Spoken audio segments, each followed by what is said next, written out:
In today's video, I'm going to show you how to shear in Krita quickly and easily using two simple methods. Whether you want to tilt an object, create a slanted perspective, or make a design look more dynamic, the shear tool in Krita is a really useful transformation to know. And if this tutorial helps you out, go ahead and hit that like button and subscribe for more easy Krita tutorials just like this.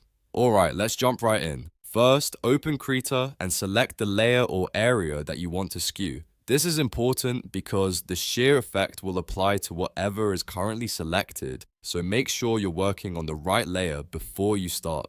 If you only want to transform a specific part of your artwork, use the selection tool first and then choose the area you want to affect. Now, once your layer or selection is ready, press Ctrl plus T on your keyboard. This brings up the transform bounding box around your image or selection. You should now see handles around the edges, which means Krita is ready for transformation. Next, move your cursor over one of the side handles. These are the small squares that appear between the corner handles. Once your cursor is in the right spot, click and drag the borderline to slant the image. As you drag, you'll notice the image starts to shear, which means it tilts in a way that creates that angled look. This is perfect for adjusting shapes, giving text a stylized effect, or adding motion to an object.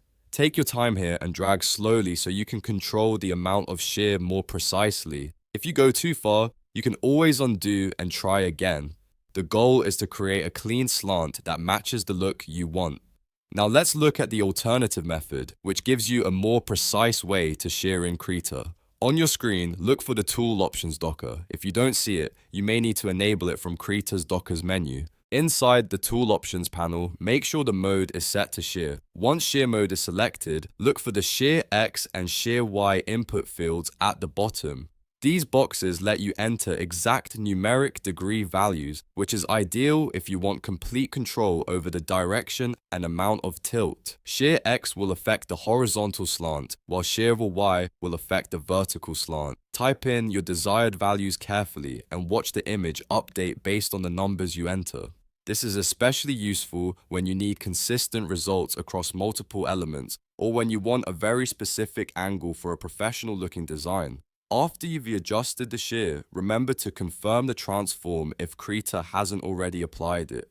Then take a moment to review the result and make sure the slant looks natural and fits your composition. If needed, you can always make a small adjustment and fine-tune it until it looks perfect. So that's how to shear in Krita using both the drag method and the precise tool options method. If you found this helpful, please give the video a like, subscribe to the channel, and turn on notifications so you don't miss the next Krita tip. Thanks for watching, and I'll see you in the next tutorial.